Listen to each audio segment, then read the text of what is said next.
Saudi আরবের স্বপ্নে হুথিদের আঘাত। লোহিত সাগরের বন্দর কি এবার অচল? মধ্যপ্রাচ্যে সৌদি আরবের যুবরাজ মোহাম্মদ বিন সালমানের এক স্বপ্ন দেশের তেল নির্ভরতা কমিয়ে এক বৈচিত্র্যময় আধুনিক অর্থনীতি গড়ে তোলা। তার এই স্বপ্নের নাম ভিশন 2030। এই স্বপ্নের কেন্দ্রে ছিল লোহিত সাগর উপকূলকে ঘিরে বিশাল সব প্রকল্প, যেমন বিলাসবহুল হোটেল, অত্যাধুনিক বন্দর এবং শিল্পাঞ্চল গড়ে তোলা। কিন্তু যুবরাজের সেই স্বপ্নের ওপর যেন কালো মেঘের ছায়া ফেলেছে ইয়েমেনের সশস্ত্র বাহিনীর হামলা। এই হামলা লোহিত সাগরের বাণিজ্য পথকে এতটাই বিপজ্জনক করে তুলেছে যে সৌদি আরবের বন্দরগুলো এখন কার্যত অচল হয়ে পড়েছে। 2014 সালে চালু হওয়া সৌদি আরবের অন্যতম গুরুত্বপূর্ণ বন্দর কিং আবদুল্লাহ বন্দর। এই বন্দরটি মূলত ট্রান্সশিপমেন্টের জন্য পরিচিত ছিল।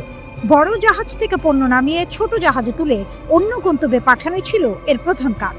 কিন্তু হুথিদের হামলার পর এই বন্দরের চিত্র পুরোপুরি পাল্টে গেছে। মেরিন ট্রাফিকের তথ্য অনুযায়ী 2023 সালে এই বন্দরে যেখানে 188টি কন্টেইনারবাহী জাহাজ এসেছিল, 2024 সালে তা কমে দাঁড়ায় মাত্র 59টিতে, প্রায় 70% পতন।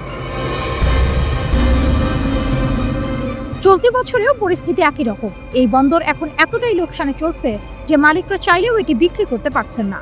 বন্দরের কর্মকর্তারা বলছেন, আন্তর্জাতিক শিপিং কোম্পানিগুলো এখন লোহিত সাগর এড়িয়ে আফ্রিকার দক্ষিণ প্রান্ত দিয়ে ঘুরে যাচ্ছে। এতে তাদের পথ লম্বা হলেও তারা হুথিদের হামলার ঝুঁকি এড়াতে পারছে। এই কারণে কিং আবদুল্লাহ বন্দরের ট্রান্সশিপমেন্ট ব্যবসা প্রায় বন্ধ হয়ে গেছে। সৌদি আরবের অন্য একটি গুরুত্বপূর্ণ বন্দর জেদ্দা ইসলামিক বন্দর এর অবস্থাও খুব একটা ভালো নয়। সেখানেও জাহাজ চলাচল কমেছে, যদিও কিং আবদুল্লাহ বন্দরের মতো এতটা তীব্র প্রভাব পড়েনি। এর কারণ হলো জেদ্দা বন্দর মূলত সৌদি আরবের পশ্চিমাঞ্চলের জন্য আমদানি পণ্যের প্রবেশপথ, তাই ট্রান্সশিপমেন্টের ওপর এর নির্ভরতা কম। কিন্তু পরিস্থিতি এমন যে এশিয়া থেকে আসা অনেক কন্টেইনারবাহী জাহাজ এখন সৌদি আরবের পূর্ব উপকূলের দাম্মামের কিং আব্দুল আজিজ বন্দরে ভিড়ছে। এক কর্মকর্তা জানান, দাম্মাম এখন তুলনামূলকভাবে নিরাপদ। এই পুরো ঘটনাটি যুবরাজ সালমানের ভিশন 2030 এর জন্য এক বড় ধাক্কা। লোহিত সাগর উপকূলকে ঘিরে তার যে স্বপ্ন ছিল তা হুথিদের হামলায় কার্যত হুমকির মুখে পড়েছে। বিশেষজ্ঞরা বলছেন, ভিশন 2030 এর সাফল্যের জন্য লোহিত সাগর উপকূলের উন্নয়ন অত্যন্ত জরুরি ছিল, কারণ এটি তেল গ্যাসের বাইরে অর্থনৈতিক বৈচিত্র্য আনার একটি প্রধান উপায়। এখানে এক নাটকীয় মোচড় আসে যখন দেখা যায় ইয়েমেনি সশস্ত্র বাহিনী শুধুমাত্র ইসরায়েলের দিকে মনোযোগ দিয়েছে। গাজায় যুদ্ধবিরতি চলাকালীন তারা সমুদ্রপথে হামলা বন্ধ রেখেছিল, কিন্তু ইসরায়েল একতরফাভাবে যুদ্ধবিরতি বাতিল করলে হুথিরা আবার হামলা শুরু করে। এই গ্রীষ্মে তারা গ্রিসের 2টি জাহাজ ডুবিয়ে দেয়, যা আন্তর্জাতিক শিপিং কোম্পানিগুলোকে আরও বেশি সতর্ক করে তোলে। মার্কিন প্রেসিডেন্ট ডোনাল্ড ট্রাম্প হুথিদের বিরুদ্ধে ব্যাপক বিমান হামলা শুরু করলেও সৌদি আরব তাকে অনুরোধ করে মে মাসের উপসাগর সফরের আগে হামলা বন্ধ করতে। মিশরের গোয়েন্দা কর্মকর্তারাও মার্কিন কর্মকর্তাদের বলেছেন, হুথিদের থামানোর একমাত্র উপায় হলো গাজায় স্থায়ী যুদ্ধবিরতি। অর্থাৎ হুথিদের এই হামলার মূল কারণ রাজনৈতিক, সামরিক নয়। এর সমাধানও সামরিকভাবে সম্ভব নয়। সৌদি আরবের জন্য এটি এক কঠিন চ্যালেঞ্জ। একদিকে যুবরাজের স্বপ্নের প্রকল্প, অন্যদিকে হুথিদের হামলা। এই পরিস্থিতি কি যুবরাজের স্বপ্নকে পুরোপুরি ভেঙে দেবে, নাকি এর থেকে বেরিয়ে আসার কোনো পথ খুঁজে বের করা সম্ভব হবে?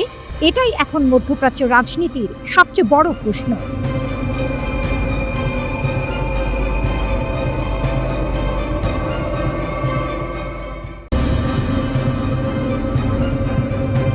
গাজার আকাশে আজ কালো মেঘের ঘনঘটা। 2023 সালের 7 অক্টোবর থেকে শুরু হওয়া যুদ্ধের দামামা এখনো থামেনি। ইসরায়েলের লাগাতার আগ্রাসনে একসময়ের সবুজ উপত্যকা আজ মৃত্যুপুরীতে পরিণত হয়েছে। শিশুদের খেলার মাঠ, ফসলের ক্ষেত, ঘরবাড়ি সবই এখন ধ্বংসস্তূপের নিচে চাপা পড়ে আছে। শুধু বোমার শব্দ আর গুলির আওয়াজ নয়, এই উপত্যকায় শোনা যায় নীরব দুর্ভিক্ষের করুণ আর্তনাদ। প্রতিদিন অনাহারে মৃত্যুর কোলে ঢলে পড়ছে শত শত শিশু, নারী ও পুরুষ। লাশের মিছিল দীর্ঘ থেকে দীর্ঘতর হচ্ছে। এই মানবিক বিপর্যয় সারা বিশ্বে এক গভীর ক্ষত তৈরি করেছে। এই অন্ধকার সময়ে একটি আশার আলো দেখা যাচ্ছে। ইউরোপের দেশগুলো একের পর এক ফিলিস্তিনকে একটি স্বাধীন রাষ্ট্র হিসেবে স্বীকৃতি দেওয়ার কথা ভাবছে। এই মানবিক উদ্যোগকে স্বাগত জানিয়েছেন তুরস্কের প্রেসিডেন্ট রিসেপ তাইয়েপ এরদোয়ান। তিনি এই পদক্ষেপকে মানবিকতার এক নতুন দিগন্ত বলে উল্লেখ করেছেন। মধ্যপ্রাচ্যের সংবাদ মাধ্যম মিডল ইস্ট আই এর সূত্র অনুযায়ী এরদোয়ান বিশেষ করে ফ্রান্স এবং ব্রিটেনের ভূয়সী প্রশংসা করেছেন। তিনি বলেন, ফ্রান্স ও ব্রিটেনের এই মানবিক প্রতিক্রিয়াগুলো অত্যন্ত মূল্যবান। ফিলিস্তিনি রাষ্ট্রের স্বীকৃতির জন্য নেওয়া প্রতিটি পদক্ষেপকে আমরা সাধুবাদ জানাই। এই সংকটময় পরিস্থিতিতে এমন সাহসী পদক্ষেপ আন্তর্জাতিক মহলে এক নতুন বার্তা দিচ্ছে। এই চরম নৃশংসতার মুখে কোনো দেশ চুপ করে থাকতে পারে না, যেখানে ক্ষুধার্ত শিশুদের মৃত্যু হচ্ছে এবং খাবারের খোঁজে থাকা নিরীহ মানুষগুলোকে গুলি করে হত্যা করা হচ্ছে। এসব কথা বলতে গিয়ে তুরস্কের প্রেসিডেন্ট এরদোয়ানের কণ্ঠে ছিল গভীর হতাশা। তিনি বলেন, শিশুদের কান্না, মায়েদের আর্তনাদ আর মানুষের অসহায়ত্ব দেখেও কিভাবে আমরা নীরব থাকতে পারি। তিনি মানবতা বিরোধী দেশগুলোর কাছে আহ্বান জানিয়েছেন যেন ইসরায়েলকে আন্তর্জাতিক জবাবদিহিতার কাঠগড়ায় দাঁড় করানো হয়। এরদোয়ানের এই আহ্বান যেন একটি সুর হয়ে বেজে উঠেছে। ফ্রান্স সহ অন্তত 15টি পশ্চিমা দেশ ফিলিস্তিনকে স্বাধীন রাষ্ট্র হিসেবে স্বীকৃতি দেওয়ার আহ্বান জানিয়েছে। তাদের আহ্বানে সাড়া দিয়ে অন্য দেশগুলো ইতিবাচক মনোভাব দেখাচ্ছে। এই মানবিক স্রোত ফিলিস্তিনিদের মনে নতুন করে আশার সঞ্চার করছে। হয়তো এই সম্মিলিত পদক্ষেপই গাজার শান্তির সূর্যোদয় ঘটাতে পারবে। এই উদ্যোগগুলো শুধু ফিলিস্তিনিদের জন্য নয়, এটি সমগ্র মানবজাতির জন্য একটি বড় বার্তা। এই বার্তা হলো, যতই অন্ধকার আসুক না কেন, শেষ পর্যন্ত মানবতাই জয়ী হবে। জর্ডান, সংযুক্ত আরব আমিরাত, স্পেন, জার্মানি ও ফ্রান্স গাজায় বিমান থেকে সাহায্য ফেলেছে। দেশগুলোর মধ্যে প্রথমবারের মতো স্পেন, জার্মানি ও ফ্রান্স গাজা উপত্যকায় আকাশ থেকে মানবিক সাহায্য বিতরণ করল। দ্য টাইমস অফ ইসরায়েল স্থানীয় সূত্রের বরাতে এই তথ্য প্রকাশ করে। তাদের প্রতিবেদনে সংযুক্ত করা ফুটেজে মধ্য গাজার উপর দিয়ে বিমান থেকে সাহায্য পাঠানোর দৃশ্য দেখা গেছে।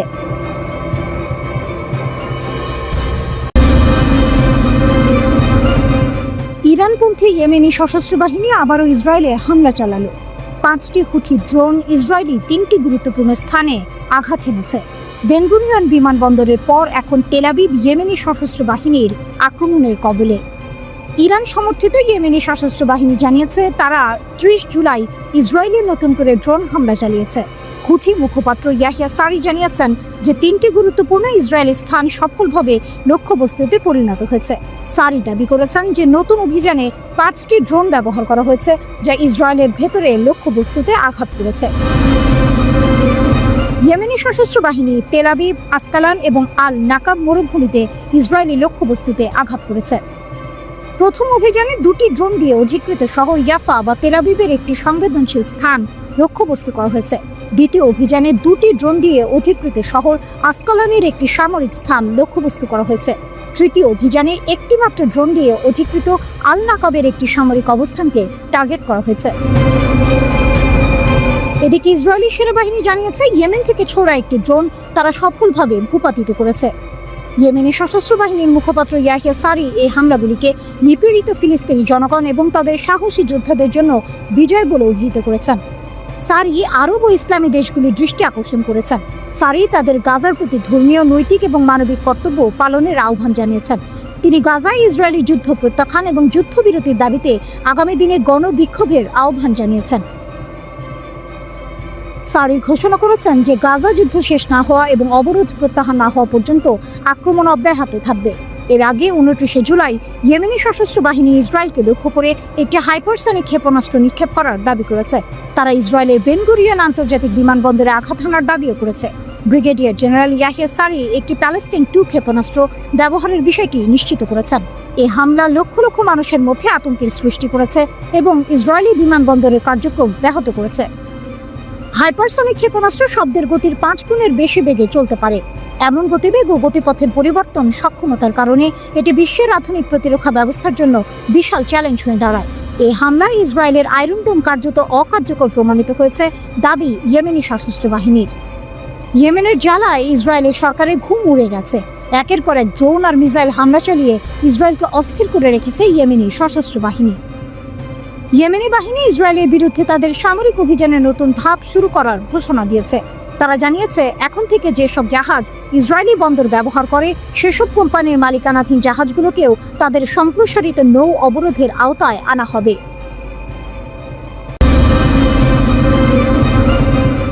এমবিএস এর প্রতিশ্রুতির কয়েক ঘন্টা পরেই সৌদি আরবের প্রতিবেশী ইসরায়েলে ক্ষেপণাস্ত্র নিক্ষেপ করেছে। ইসরায়েলের সাথে সম্পর্ক স্থাপনের চুক্তি প্রত্যাখ্যান করায় ইসরায়েলি ক্ষেপণাস্ত্র সাইরেন বাজছে। এই অভিযানের পর মধ্য ইসরায়েল এবং জেরুজালেম এলাকায় সাইরেন বেজে ওঠে।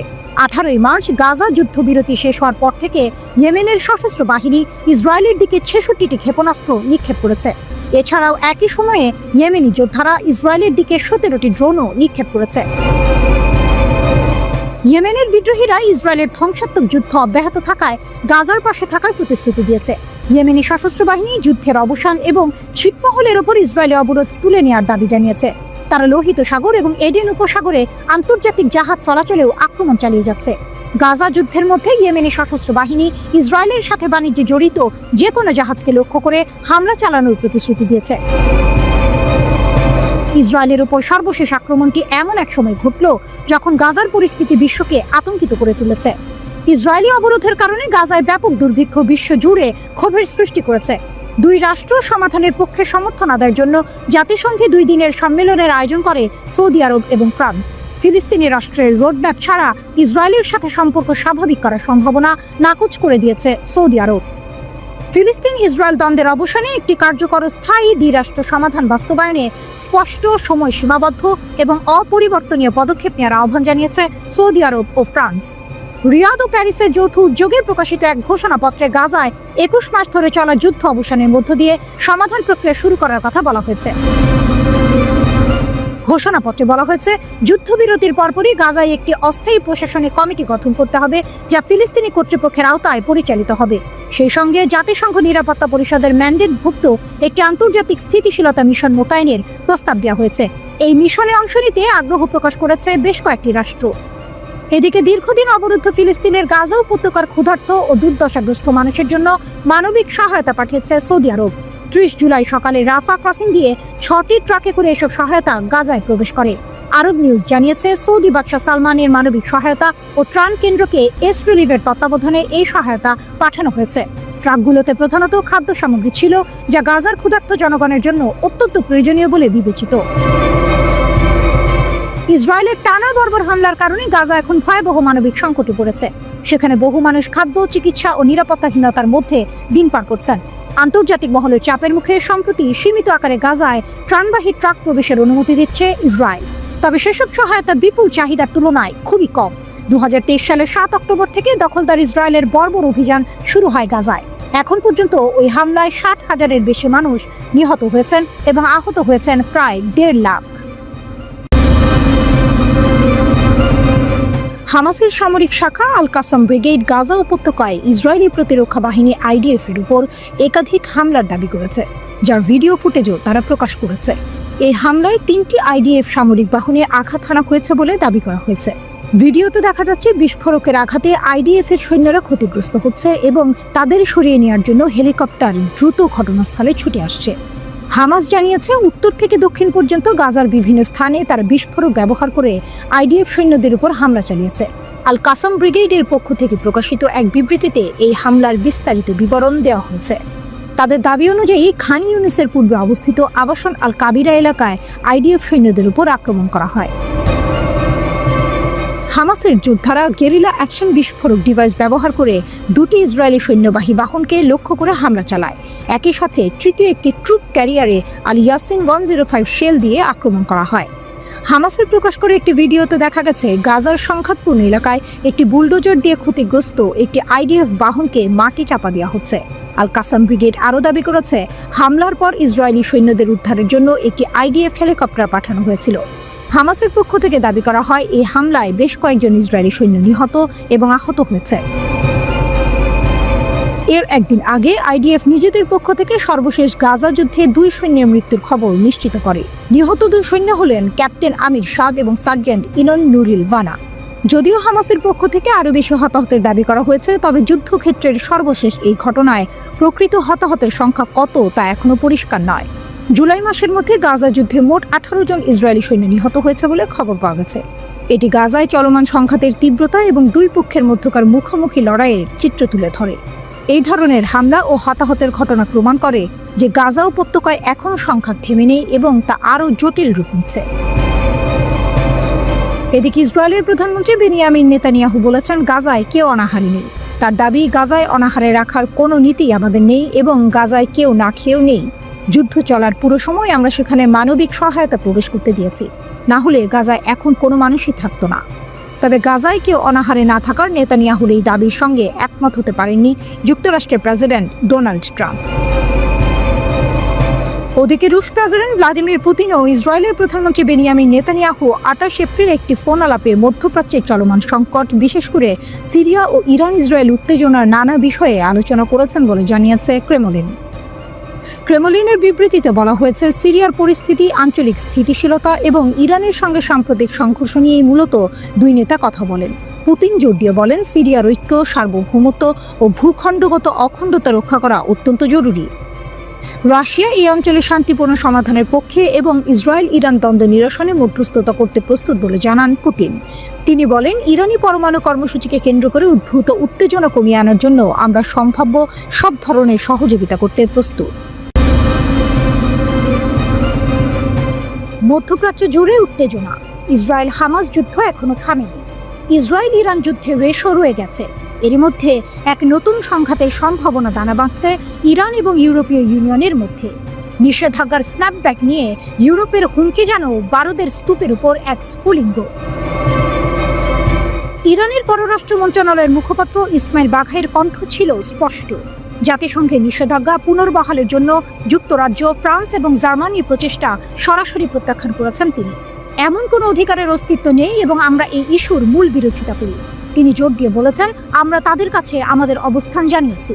2015 সালের পারমাণবিক চুক্তির পক্ষ হয়েও এই 3 ইউরোপীয় দেশ স্ন্যাপব্যাক প্রক্রিয়া সক্রিয় করার চেষ্টা করছে, কিন্তু বাঘাইয়ের যুক্তি জোরালো। গত জুনে ইসরায়েল ও মার্কিন যুক্তরাষ্ট্রের সঙ্গে ইরানের যুদ্ধে তাদের সমর্থন চুক্তির অধীনে তাদের অধিকার বাতিল করে দিয়েছে। ইউরোপের আহ্বান ছিল ইরানের ক্ষেপণাস্ত্র কর্মসূচি এবং আঞ্চলিক প্রভাব নিয়ে আলোচনার।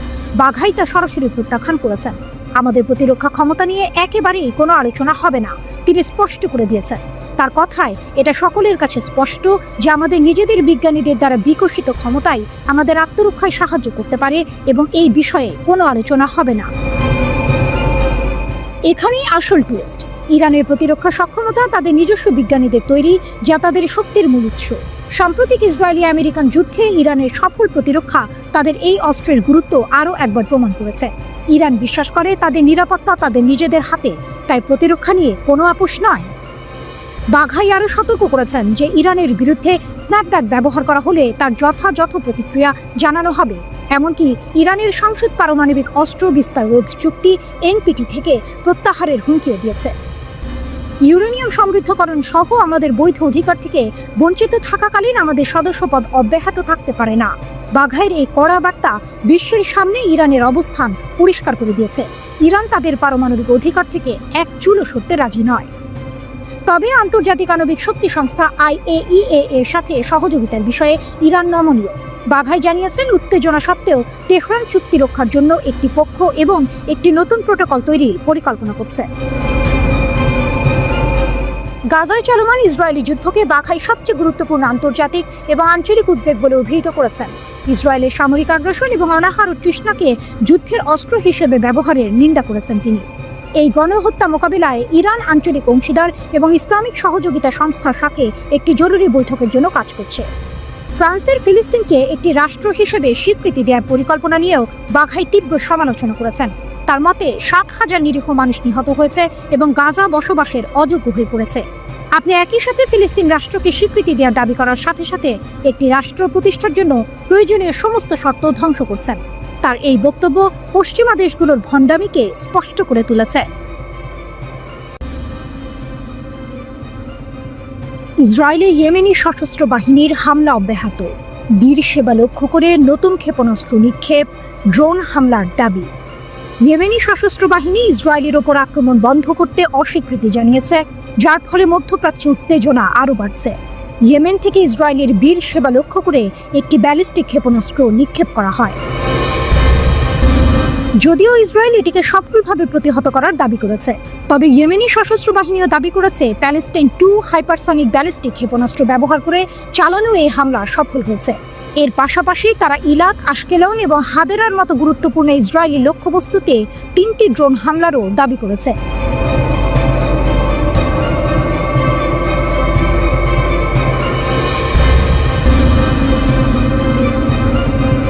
ইয়েমেনি সশস্ত্র বাহিনী এই হামলা এমন এক সময় ঘটল যখন ইসরায়েলি বিমান বাহিনী সম্প্রতি ইয়েমেনের হোদেইদা বন্দরে হুথিদের সামরিক অবকাঠামোতে হামলা চালিয়েছে। আইডিএফ জানিয়েছে এই হামলা ছিল ইয়েমেনে ইসরায়েলের 13তম আক্রমণ, যা প্রায় 1800 কিলোমিটার দূর থেকে পরিচালিত হয়েছে। ইয়েমেনি সশস্ত্র বাহিনীর নিক্ষিপ্ত ক্ষেপণাস্ত্রটি ইসরায়েলের মৃত সাগর এবং দক্ষিণ পশ্চিম তীরের কাছাকাছি এলাকায় সাইরেন বাজিয়েছিল। ইয়েমেনি সশস্ত্র বাহিনী তাদের বিবৃতিতে বলেছে যে এই অভিযান সফলভাবে তার লক্ষ্য অর্জন করেছে। তারা আরও সতর্ক করে দিয়েছে যে গাজার বিরুদ্ধে ইসরায়েলের আগ্রাসন বন্ধ না হওয়া এবং অবরোধ প্রত্যাহার না করা পর্যন্ত তারা তাদের অভিযান বন্ধ করবে না। এর আগে 23 জুলাই তারিখে আরেকটি ক্ষেপণাস্ত্র ইসরায়েলের সীমান্তের বাইরে পড়েছিল।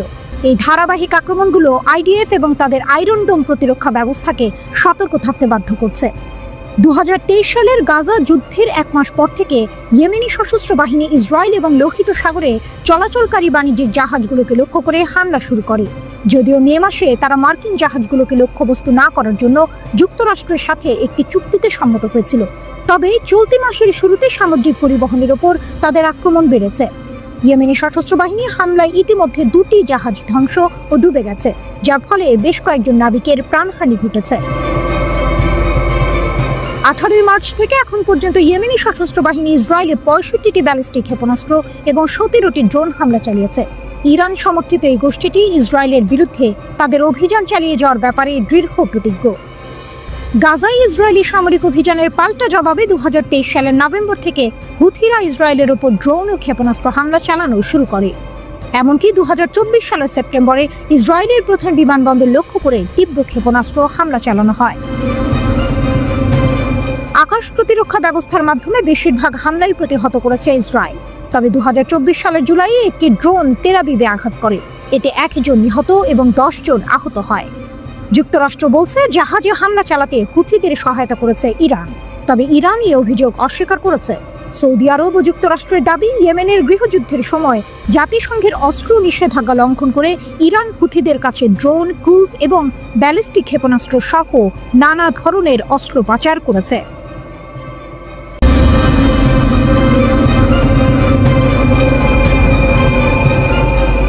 দক্ষিণ গাজা উপত্যকায় চলমান সংঘাতে ইসরায়েলি দখলদার বাহিনী আইওএফ এর হতাহতের ঘটনা বেড়েই চলেছে। 23 জুলাইয়ের সংঘর্ষে একজন ইসরায়েলি সৈন্য গুরুতর আহত হওয়ার খবর নিশ্চিত করেছে দখলদার সেনাবাহিনী। এর আগের দিন আরও একজন ইসরায়েলি সৈন্যের মৃত্যুর খবর জানানো হয়েছিল। এই ঘটনাগুলো ফিলিস্তিনি প্রতিরোধের তীব্রতা এবং দখলদার বাহিনীর দুর্বলতা স্পষ্ট করে তুলছে। রিপোর্ট আল মায়াদিনের। ইসরায়েলি দখলদার সেনাবাহিনী 24 জুলাই একটি বিবৃতিতে জানিয়েছে, বুধবার দক্ষিণ গাজা উপত্যকায় সংঘর্ষের সময় তাদের একজন সৈন্য গুরুতর আহত হয়েছে। আহত সৈন্য 188 ব্রিগেডের 71 ব্যাটালিয়নের সাঁজোয়াকুরের সদস্য। ইসরায়েলি গণমাধ্যম সূত্রের খবর অনুযায়ী মর্টার হামলায় মাথায় আঘাত পেয়ে এই সৈন্য গুরুতর জখম হন এবং দ্রুত তাকে চিকিৎসার জন্য হাসপাতালে নিয়ে যাওয়া হয়। এই ঘটনাটি গাজা উপত্যকা জুড়ে ফিলিস্তিনি প্রতিরোধ যোদ্ধাদের ক্রমবর্ধমান অভিযানের মধ্যে ঘটেছে। ফিলিস্তিনি প্রতিরোধ বাহিনী সামরিক ইউনিটগুলোকে লক্ষ্য করে তাদের হামলা জোরদার করেছে, যা দখলদার বাহিনীর জন্য বড় চ্যালেঞ্জ তৈরি করছে। 22 জুলাই আইওএফ তাদের একজন সৈন্যের মৃত্যুর খবর নিশ্চিত করেছে। ওই সৈন্য 36 বছর বয়সী একজন রিজার্ভ স্টাফ সার্জেন্ট ছিলেন, যিনি 5ম ব্রিগেডের 7020 ব্যাটালিয়নে কর্মরত ছিলেন এবং দক্ষিণ গাজা উপত্যকার রাফায় যুদ্ধের সময় নিহত হন। ফিলিস্তিনি প্রতিরোধ অভিযানগুলো দখলদার বাহিনীর ওপর ক্রমাগত হতাহতের ঘটনা ঘটিয়ে যাচ্ছে, যা ইসরায়েলি সেনাবাহিনীর জন্য বড় উদ্বেগের কারণ হয়ে দাঁড়িয়েছে। গাজা উপত্যকায় ফিলিস্তিনি প্রতিরোধ আন্দোলন, বিশেষ করে আল কাসাম ব্রিগেড, তাদের কৌশলগত অভিযান ও অতর্কিত হামলা অব্যাহত রেখেছে। এই হামলাগুলোর ফলে ইসরায়েলি দখলদার বাহিনীর মানব সম্পদ এবং বস্তুগত উভয় দিক থেকেই ব্যাপক ক্ষয়ক্ষতি হচ্ছে। আল কাসাম ব্রিগেড ইসরায়েলি দখলদার বাহিনীর বিরুদ্ধে দীর্ঘস্থায়ী যুদ্ধের জন্য তাদের প্রস্তুতি পুনর্ব্যক্ত করেছে। তারা শত্রু বাহিনীকে ক্লান্ত করতে নতুনভাবে বৈচিত্র্যময় কৌশল ব্যবহার করে তাদের অভিযান আরও তীব্র করার প্রতিশ্রুতি দিয়েছে। আল কাসাম ব্রিগেডের মুখপাত্র আবু ওবাইদা ঘোষণা করেছেন, তাদের বর্তমান কৌশল শত্রুদের হতাহত করা, বিশেষ অভিযান পরিচালনা করা এবং সৈন্যদের ধরে আনার চেষ্টা কেন্দ্রিক। এই ঘোষণা প্রতিরোধ বাহিনীর দৃঢ় সংকল্প এবং নতুন কৌশলের ইঙ্গিত দেয়। 18,500 এরও বেশি ইসরায়েলি সেনা আহত। চলতি সপ্তাহের শুরুতে প্রকাশিত একটি প্রতিবেদনে গাজা উপত্যকায় যুদ্ধ শুরু হওয়ার পর থেকে ইসরায়েলি দখলদার বাহিনীর হতাহতের ভয়াবহ চিত্র উঠে এসেছে। ইসরায়েলি চ্যানেল 12 এর 21 জুলাই প্রকাশিত প্রতিবেদন অনুসারে এই যুদ্ধে 18,500 এরও বেশি ইসরায়েলি সেনা আহত হয়েছে। প্রায় 10 মাস ধরে চলা এই যুদ্ধের ক্রমবর্ধমান সংখ্যা গুরুতর শারীরিক ও মানসিক উভয় ধরনের আঘাতের শিকার হওয়া সৈন্যদের একটি উল্লেখযোগ্য অংশকে তুলে ধরে। প্রতিবেদন অনুযায়ী কমপক্ষে 12,500 সৈন্য শারীরিক আঘাত পেয়েছেন। এর পাশাপাশি 10,000-এরও বেশি সৈন্য আঘাত পরবর্তী মানসিক চাপ, পিটিএসডি এবং অন্যান্য মানসিক সমস্যায় ভুগছেন। এটি যুদ্ধের তীব্রতা এবং ইসরায়েলি দখলদার বাহিনীর মধ্যে গভীর মানসিক চাপের প্রতিফলন। আহত সৈন্যদের শারীরিক আঘাতের ধরন থেকেও যুদ্ধের ভয়াবহতা স্পষ্ট হয়। তথ্য থেকে জানা গেছে যে 33% শারীরিক আঘাত অঙ্গ প্রত্যঙ্গে, 13% আঘাত মাথা, চোখ বা কানে এবং 7% মেরুদণ্ড, ঘাড় বা পিঠের সাথে সম্পর্কিত। সাধারণত শহুরে যুদ্ধ এবং বারবার বিস্ফোরণের সংস্পর্শে আসার কারণেই এই ধরনের আঘাত দেখা যায়। সার্বিক পরিস্থিতি ইঙ্গিত দেয় যে গাজায় ফিলিস্তিনি প্রতিরোধ আন্দোলন দখলদার বাহিনীর ওপর চাপ বাড়াচ্ছে এবং ইসরায়েলি সেনাবাহিনী ক্রমশই কঠিন চ্যালেঞ্জের মুখোমুখি হচ্ছে। ভোর হওয়ার ঠিক আগের মুহূর্ত, রাতের অন্ধকার তখনও কাটেনি। আকাশে শুক তারা মিটিমিটি জ্বলছে, কিন্তু পারস্য উপসাগরের আকাশে তখন বারুদের গন্ধ।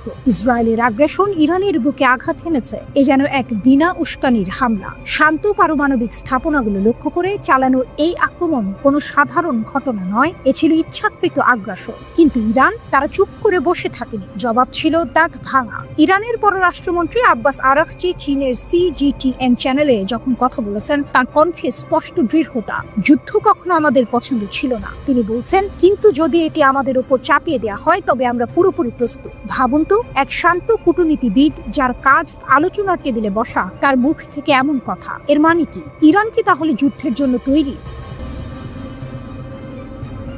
ইসরায়েলের খুব খারাপ ট্র্যাক রেকর্ড নিয়ে সতর্ক করে আরাকচি স্পষ্ট করে দিয়েছেন, কোনো যুদ্ধবিরতি চুক্তিতে তাদের ভরসা নেই। তাদের সেনারা উচ্চ সতর্কতায় আছে, যে কোনো লঙ্ঘনের জন্য তারা প্রস্তুত। এই যে ইরানের এই অপ্রতিরোধ মনোভাব, এর পেছনের রহস্য কি? ইরানের শক্তির মূল কেন্দ্রবিন্দুতে রয়েছে তাদের আত্মরক্ষার অধিকার। আরাকচি বারবার বলেছেন, ইরান আত্মরক্ষার বৈধ অধিকার প্রয়োগ করতে বাধ্য হয়েছে। তাদের সেনারা আক্রমণকারীদের সফলভাবে প্রতিহত করেছে, এতটাই সফলভাবে যে ইসরায়েল নিঃশর্ত যুদ্ধবিরতির জন্য চাপ দিতে বাধ্য হয়েছে। এটা কি শুধু মুখের কথা, নাকি এর পেছনে আছে এক সুসংগঠিত সামরিক শক্তি? পারমাণবিক আলোচনার প্রসঙ্গে আরাকচি জোর দিয়েছেন রাজনৈতিক ইচ্ছার উপর। ইরান একটি ভারসাম্যপূর্ণ জয় জয় সমাধান চায়। তাদের পারমাণবিক কর্মসূচি যে সম্পূর্ণ শান্তিপূর্ণ, সে বিষয়ে তারা অনড়। 2015 সালের PF+1 গ্রুপের সাথে হওয়া পারমাণবিক চুক্তি এর প্রমাণ। এই চুক্তির ফলে স্বচ্ছতা নিশ্চিত হয়েছে এবং ইরানের পারমাণবিক কর্মসূচি অসামরিক উদ্দেশ্যে সীমাবদ্ধ রয়েছে। ইরান এই চুক্তিকে সম্মান করে চলেছে। কিন্তু বর্তমান উত্তেজনার কারণ কি? আরাকচি স্পষ্টতই বলেছেন, মার্কিন যুক্তরাষ্ট্রের একতরফাভাবে চুক্তি থেকে প্রত্যাহারই বর্তমান সংকটের মূল। এ যেন এক পুরনো ক্ষত, যা নতুন করে দগ্ধ হয়ে উঠেছে। কূটনৈতিক সমাধানের পথই একমাত্র উপায় বলে তিনি জোর দিয়েছেন। তবে শর্ত একটাই, অপর পক্ষকে তাদের সামরিক এজেন্ডা ত্যাগ করতে হবে এবং ক্ষতির ক্ষতিপূরণ দিতে হবে। আর শান্তিপূর্ণ পারমাণবিক স্থাপনায় হামলার পরিণতি, সেগুলো হবে ভয়াবহ পরিবেশগত দুর্যোগ, যা হবে তীব্র ও অমার্জনীয়। এই উত্তেজনার মধ্যেই ইরান আঞ্চলিক মিত্রদের দিকে হাত বাড়িয়েছে। সাংহাই সহযোগিতা সংস্থা SCO এর সদস্য দেশগুলো বিশেষ করে চীনের সমর্থনের জন্য আরাকচি কৃতজ্ঞতা প্রকাশ করেছেন। চীনের প্রেসিডেন্ট শি জিনপিং এর সঙ্গে তার দ্বিপাক্ষিক বৈঠক এবং আসন্ন SCO শীর্ষ সম্মেলনে ব্যাপক রাজনৈতিক সমর্থনের আশা ইঙ্গিত দেয় যে ইরান শুধু সামরিক শক্তিতেই নয়, কূটনৈতিক ময়দানেও নিজেদের অবস্থান সুসংহত করতে বদ্ধপরিকর। SCO ইরানকে সমর্থন করে আগ্রাসনকে ইরানের সার্বভৌমত্বের লঙ্ঘন এবং আঞ্চলিক ও আন্তর্জাতিক নিরাপত্তার জন্য হুমকি হিসেবে চিহ্নিত করেছে। এটা ইরানের জন্য এক বিরাট কূটনৈতিক জয়। আরাকচির এই বক্তব্য কেবল একটি সতর্কবার্তা নয়, এটি ইরানের আত্মবিশ্বাস ও শক্তিরও বহিঃপ্রকাশ। তাদের অপ্রতিরোধ্য সামরিক প্রস্তুতি, দৃঢ় কূটনৈতিক অবস্থান এবং আন্তর্জাতিক সমর্থন সবকিছু মিলে এক নতুন ইরানকে দেখা যাচ্ছে। তারা যুদ্ধের উস্কানি দিচ্ছে না, কিন্তু যুদ্ধ যদি তাদের ওপর চাপিয়ে দেওয়া হয় তবে তারা প্রস্তুত। এ যেন এক শান্ত সমুদ্র যা তার গভীরে বিপুল শক্তি ধারণ করে আছে। কখন সেই শক্তি ফেটে পড়বে তা বলা কঠিন, তবে এটা স্পষ্ট, ইরান এখন আর সেই দেশ নয় যাকে সহজে দাবিয়ে রাখা যাবে। তারা নিজেদের অধিকার রক্ষায় যে কোনো মূল্যে লড়তে প্রস্তুত। 21 জুলাই ঢাকার দিয়াবাড়িতে যে ভয়াবহ ঘটনাটি ঘটে গেল তাতে 20 জনের বেশি মানুষ প্রাণ হারিয়েছেন আর আহত হয়েছেন 1.5 শতাধিক। এই মর্মান্তিক দুর্ঘটনার কেন্দ্রবিন্দুতে ছিল বাংলাদেশ বিমান বাহিনীর একটি F-7 BGI জঙ্গি বিমান। কিন্তু এই বিমানটি আসলে কেমন, চলুন জেনে নেওয়া যাক এর পেছনের গল্প। F-7 BGI স্বল্পমূল্যের শক্তিশালী যোদ্ধা। F-7 BGI হচ্ছে চীনের তৈরি চেংদু J-7 যুদ্ধ বিমানের সবচেয়ে আধুনিক সংস্করণ। মজার ব্যাপার হলো এটি মূলত সোভিয়েত আমলের কিংবদন্তি MiG-21 এর উন্নত চীনা সংস্করণ। MiG-21 এতটাই জনপ্রিয় যে এটি আজও বিশ্বের অন্যতম বহুল ব্যবহৃত যুদ্ধ বিমানগুলোর একটি। বাংলাদেশ বিমান বাহিনী 2011 থেকে 2013 সালের মধ্যে 16টি F-7 BGI যুদ্ধ বিমান হাতে পায়। ভারতীয় সংবাদ মাধ্যম ইকোনমিক টাইমসের তথ্য অনুযায়ী বাংলাদেশের চাহিদা মেটাতে এই সংস্করণটি স্বল্প খরচে তৈরি করা হয়েছিল। গতি, ক্ষমতা ও প্রযুক্তি। এই যুদ্ধ বিমানটি ঘন্টায় সর্বোচ্চ 2200 কিলোমিটার বা ম্যাক 2.2 গতিতে উঠতে পারে। এটি 17,500 মিটার পর্যন্ত উঁচুতে চলাচল করতে সক্ষম। F-7 BGI প্রায় 1,500 কেজি ওজন বহন করতে পারে, যার মধ্যে রয়েছে আকাশ থেকে আকাশে নিক্ষেপযোগ্য ক্ষেপণাস্ত্র, লেজার গাইডেড বোমা, এমনকি GPS গাইডেড বোমাও। এর ককপিটে মাত্র একজন বৈমানিক বসতে পারে। ভেতরে রয়েছে আধুনিক ডিজিটাল ডিসপ্লে যা বৈমানিককে সব গুরুত্বপূর্ণ তথ্য সরবরাহ করে। এর রাডার সিস্টেমটি TAJ-6F সংস্করণের, যা এটিকে লক্ষ্যবস্তু শনাক্ত করতে সহায়তা করে। দুর্ঘটনার কালো ছায়া। বাংলাদেশ বিমান বাহিনীর বহরে মোট 36টি F-7 যুদ্ধ বিমান রয়েছে, যার বেশিরভাগই F-7 BGI। এছাড়াও FT-7MB এবং F-7 BG ভ্যারিয়েন্টও রয়েছে, কিন্তু এই বিমানগুলো কখনো কখনো বিপর্যয়ের কারণ হয়েছে। 21 জুলাই দিয়াবাড়ির ঘটনাটি F-7 মডেলের তৃতীয় দুর্ঘটনা। আন্তঃবাহিনী জনসংযোগ পরিদপ্তর ISPR জানিয়েছে বিমানটি উড্ডয়নের মাত্র 12 মিনিটের মাথায় বিধ্বস্ত হয়। এর আগে 2018 সালের নভেম্বরে টাঙ্গাইলের মধুপুরে মহড়ার সময় একটি F-7 BG প্রশিক্ষণ বিমান বিধ্বস্ত হয়েছিল। এরপর 2021 সালের নভেম্বরে চট্টগ্রামের জোহরুহা ঘাঁটি থেকে উড্ডয়নের পর বঙ্গোপসাগরে বিধ্বস্ত হয় একটি F-7MB। দুঃখজনকভাবে আগের দুটি ঘটনাতেই দুজন বৈমানিক প্রাণ হারিয়েছিলেন। স্বল্পমূল্যে অত্যাধুনিক প্রযুক্তির ছোঁয়া পেলেও এই দুর্ঘটনাগুলো F-7 BGI মডেলের নিরাপত্তা নিয়ে প্রশ্ন তুলছে। চীন 2013 সালে এই মডেলের উৎপাদন বন্ধ করে দিয়েছে। এর পেছনের কারণ কি কেবল বাজার চাহিদা নাকি নিরাপত্তার প্রশ্ন ছিল তা নিয়ে জল্পনা থেকে যায়। দিয়াবাড়ির ঘটনাটি শুধু একটি বিমান দুর্ঘটনা নয়, এটি বহু মানুষের জীবনে নেমে আসা এক গভীর শোকের ছায়া। এই বিমানগুলো আকাশসীমা সুরক্ষায় গুরুত্বপূর্ণ ভূমিকা পালন করে, কিন্তু যখন তারা নিজেই বিপদের কারণ হয়ে দাঁড়ায় তখন সত্যিই বেদনাদায়ক এক পরিস্থিতি তৈরি হয়। এই ঘটনার পুঙ্খানুপুঙ্খ তদন্ত এবং ভবিষ্যতে এমন ঘটনার পুনরাবৃত্তি রোধে কার্যকর পদক্ষেপ নেওয়া অত্যন্ত জরুরি। গাজায় ধ্বংসযজ্ঞ। ইরানের শীর্ষ নেতা আয়াতুল্লাহ খামেনির হুঙ্কার ও মুসলিম বিশ্বের দোটানা। রাত গভীর, মধ্যপ্রাচ্যের আকাশে তখনও জ্বলছে পুরনো এক যুদ্ধের আগুন, যার শিখা এসে পড়েছে গাজার মাটিতে। এই আগুন শুধু ঘরবাড়ি পোড়াচ্ছে না, পোড়াচ্ছে মানবিকতা, গুড়িয়ে দিচ্ছে আশা। আর এই আগুন যখন তীব্র থেকে তীব্রতর হচ্ছে, ঠিক তখনই তেহরানের মসনদ থেকে ভেসে এলো এক হুঙ্কার। ইরানের সর্বোচ্চ নেতা আয়াতুল্লাহ আলী খামেনির কণ্ঠ থেকে বেরিয়ে আসা সেই তীক্ষ্ণ শব্দগুলো যেন তীরের ফলার মতো বিঁধছে মুসলিম বিশ্বের কর্ণকুহরে। এ কোনো সাধারণ বিবৃতি নয়, এ যেন এক আলটিমেটাম, এক চরম হুঁশিয়ারি। তার এক্স হ্যান্ডেল সাবেক টুইটারে খামেনি যেন সরাসরি চোখে চোখ রেখে প্রশ্ন ছুঁড়ে দিয়েছেন মুসলিম দেশগুলোর প্রতি। তার বার্তা স্পষ্ট, গাজায় নীরব থাকার সময় এখন নয়। এই বাক্যটি শুধু একটি শব্দ সমষ্টি নয়, এটি যেন এক নীরব বিস্ফোরণ। তিনি বলছেন, যদি কোনো মুসলিম সরকার যে কোনো রূপে ইহুদিবাদী শাসন ব্যবস্থাকে সমর্থন করে এবং ফিলিস্তিনি সাহায্য বন্ধ করে, তাহলে অপমানের চিরস্থায়ী চিহ্ন তাদের সুনামকে কলঙ্কিত করবে। এই কথাগুলো কোনো সাধারণ কূটনৈতিক ভাষার মারপ্যাচ নয়, এ যেন এক অভিশাপের বাণী যা ভবিষ্যৎ প্রজন্মের জন্য তাদের কাপুরুষতার ইতিহাস লিখে রাখবে। গাজার পরিস্থিতি তখনও ভয়াবহ। হামাস নিয়ন্ত্রিত স্বাস্থ্য মন্ত্রণালয়ের সতর্কবার্তা ছিল স্পষ্ট, ক্ষুধার্ত, দুর্বল আর অসুস্থতায় ধুঁকতে থাকা গাজার হাসপাতালগুলো মৃত্যুপুরীতে পরিণত। শত শত মানুষ মৃত্যুর মুখে, অথচ আন্তর্জাতিক মহলের নীরবতা যেন পাথর চাপা দিয়ে রেখেছে মানবিকতার কণ্ঠস্বরকে। জাতিসংঘের কণ্ঠ থেকেও ভেসে এসেছিল একই আর্তনাদ, জরুরি সাহায্য ছাড়া ফিলিস্তিনিরা অনাহারের মুখোমুখি। এমন এক পরিস্থিতিতে খামেনির এই হুঙ্কার যেন নিভে যাওয়া প্রদীপে হঠাৎ এক ঝলক আলোর শিখা।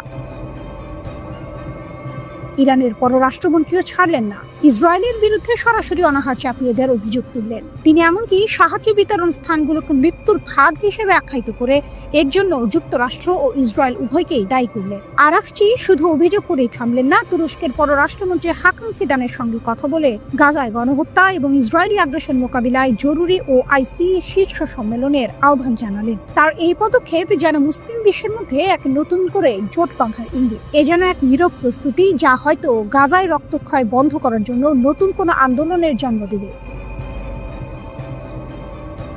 পরিস্থিতি এতটাই জটিল যে স্থানীয় স্বাস্থ্য কর্মকর্তাদের তথ্য অনুযায়ী গাজায় ইসরায়েলের যুদ্ধে 58,000-এরও বেশি ফিলিস্তিনি নিহত হয়েছে। এই সংখ্যাটি কেবল একটি পরিসংখ্যান নয়, এটি মানব ইতিহাসের এক কালো অধ্যায়ের সাক্ষী। প্রশ্ন হলো, খামেনির এই হুমকি কি মুসলিম বিশ্বের ঘুম ভাঙাতে পারবে, নাকি এই হুঙ্কারও অন্যান্য প্রতিবাদের মতো নীরবতায় ঢাকা পড়ে যাবে? মুসলিম বিশ্বের নেতারা কি এই অপমানের চিরস্থায়ী চিহ্ন নিজেদের গায়ে লাগতে দেবেন, নাকি গাজার জন্য এক হয়ে রুখে দাঁড়াবেন? সময়ের ঘড়ির কাঁটা ঘুরছে আর প্রতিটি টিকটিকে গাজার মাটিতে বাড়ছে মৃত্যুর সংখ্যা। গাজার আগুন কি সত্যিই মুসলিম বিশ্বের বিবেককে জাগিয়ে তুলবে? ইউরোপের আকাশে পারমাণবিক মেঘ, ট্রাম্পের পদক্ষেপ ও মস্কোর প্রতিক্রিয়া। ইউরোপের ভূ রাজনৈতিক মঞ্চে ফের ঘনিয়ে আসছে একটি নতুন মেঘ, যা বিশ্ব জুড়ে ছড়িয়ে দিয়েছে গভীর উদ্বেগ। রণাঙ্গনের প্রতিটি পদক্ষেপ এখন নিবিড়ভাবে পর্যবেক্ষণ করা হচ্ছে, কারণ ডোনাল্ড ট্রাম্পের একটি কথিত বড় সামরিক পদক্ষেপ এবং ইউরোপে মার্কিন পারমাণবিক অস্ত্রের সম্ভাব্য পুনর্মোতায়েন নিয়ে মস্কোর প্রথম প্রতিক্রিয়া বিশ্বকে এক নতুন উত্তেজনার মুখে ঠেলে দিয়েছে। সংবাদ শিরোনামগুলো যেন এক নাটকীয় চিত্রনাট্যের ইঙ্গিত দিচ্ছে। দ্য টাইমস এবং টেলিগ্রাফের মতো প্রভাবশালী সংবাদ মাধ্যমগুলো প্রথমবারের মতো খবর প্রকাশ করেছে যে মার্কিন যুক্তরাষ্ট্র 2008 সালের পর এই প্রথমবার যুক্তরাজ্যে পারমাণবিক অস্ত্র মোতায়েন করেছে। প্রতিবেদনে বলা হয়েছে, বেশ কয়েকটি B-16-12 থার্মোনিউক্লিয়ার গ্র্যাভিটি বোমা সাফরের রাফ লেকেনহিথ বিমান ঘাঁটিতে স্থানান্তরিত করা হয়েছে। ধারণা করা হচ্ছে এই বোমাগুলো মার্কিন যুক্তরাষ্ট্রের কিটল্যান্ড বিমান ঘাঁটি থেকে উড়িয়ে আনা হয়েছে। যদি এই খবর সত্যি হয়, তবে এটি হবে এক দশকেরও বেশি সময় পর ব্রিটেনে মার্কিন পারমাণবিক অস্ত্রের প্রথম মোতায়েন। B-16-12 একটি কৌশলগত পারমাণবিক বোমা যা পরিবর্তনশীল শক্তি এবং নির্ভুলতা নির্দেশিকা সম্পন্ন। এর উপস্থিতি নিঃসন্দেহে আঞ্চলিক শক্তির ভারসাম্যে এক নতুন মাত্রা যোগ করবে। এই সংবাদের প্রতিক্রিয়ায় ক্রেমলিনের মুখপাত্র দিমিত্রি পেসকভ দ্রুত সতর্কবার্তা দিয়েছেন। তিনি বলেছেন, মস্কো ব্রিটেনে মার্কিন পারমাণবিক অস্ত্র পুনর্মোতায়েনের প্রতিবেদন নিবিড়ভাবে পর্যবেক্ষণ করছে। পেসকভ জোর দিয়ে বলেছেন, এই ধরনের পদক্ষেপ বিশ্বব্যাপী উত্তেজনাকে বহুগুণ বাড়িয়ে দেবে। পুতিনের এক সহযোগীও পারমাণবিক অস্ত্র মোতায়েনের বিষয়ে উত্তেজনা বৃদ্ধির ব্যাপারে সতর্ক করেছেন, যা রাশিয়ার গভীর উদ্বেগের ইঙ্গিত দেয়। ক্রমবর্ধমান নিরাপত্তা উদ্বেগের মধ্যে রাশিয়ার কর্মকর্তারা প্রতিটি ঘটনা অত্যন্ত সতর্কতার সাথে পর্যবেক্ষণ করছেন। যদিও মস্কো প্রতিবেদনগুলো লক্ষ্য করেছে, তবে তারা এখনো কোনো প্রতিশোধমূলক পদক্ষেপ নিশ্চিত করেনি, যা পরিস্থিতিকে আরো রহস্যময় করে তুলেছে। এই নাটকীয়তার মাঝেই আরেকটি গুরুত্বপূর্ণ খবর সামনে এসেছে। আমেরিকার নতুন এবং বিশ্বের বৃহত্তম বিমানবাহী রণতরী সক্রিয় মোতায়েনে প্রবেশ করেছে। রাশিয়ার উপপররাষ্ট্রমন্ত্রী সের্গেই রিয়াবকভ মন্তব্য করেছেন, ইউক্রেন সংঘাতের কারণে মস্কোর সঙ্গে প্রত্যক্ষ সংঘাতের ঝুঁকিতে রয়েছে যুক্তরাষ্ট্র।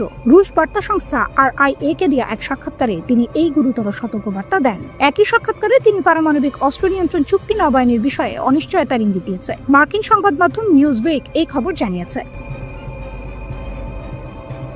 রাশিয়া এবং যুক্তরাষ্ট্রের মধ্যে যে পারমাণবিক অস্ত্র নিয়ন্ত্রণ চুক্তি রয়েছে তার মেয়াদ 2026 সালে শেষ হবে। এই চুক্তির অধীনে 2022 সালে নভেম্বরে পারমাণবিক স্থাপনা পরিদর্শনের কার্যক্রম স্থগিত করা হয়েছিল। রিয়াবকভকে এই পরিদর্শনের বিষয়ে প্রশ্ন করা হলে তিনি বলেন, এই চুক্তির মূল লক্ষ্য ছিল দ্বিপক্ষীয় অবস্থা এবং নিরাপত্তা নীতির ভিত্তিতে কৌশলগত সম্পর্ক জোরদার করা। তবে তিনি অভিযোগ করেন যে মার্কিন পদক্ষেপের কারণে এই নীতিগুলো লঙ্ঘিত হয়েছে। রিয়াবকভ আরও বলেছেন, ওয়াশিংটনের রুশ বিরোধী অবস্থানের কারণে রাশিয়া এবং যুক্তরাষ্ট্রের সম্পর্ক অচল অবস্থায় পৌঁছে গেছে। ইউক্রেনকে মার্কিন আব্রামস ট্যাঙ্ক সরবরাহের সিদ্ধান্তকে চরম ধ্বংসাত্মক পদক্ষেপ হিসেবে উল্লেখ করেছেন তিনি। তার মতে এতে করে যুদ্ধের উত্তেজনা আরও তীব্র হবে।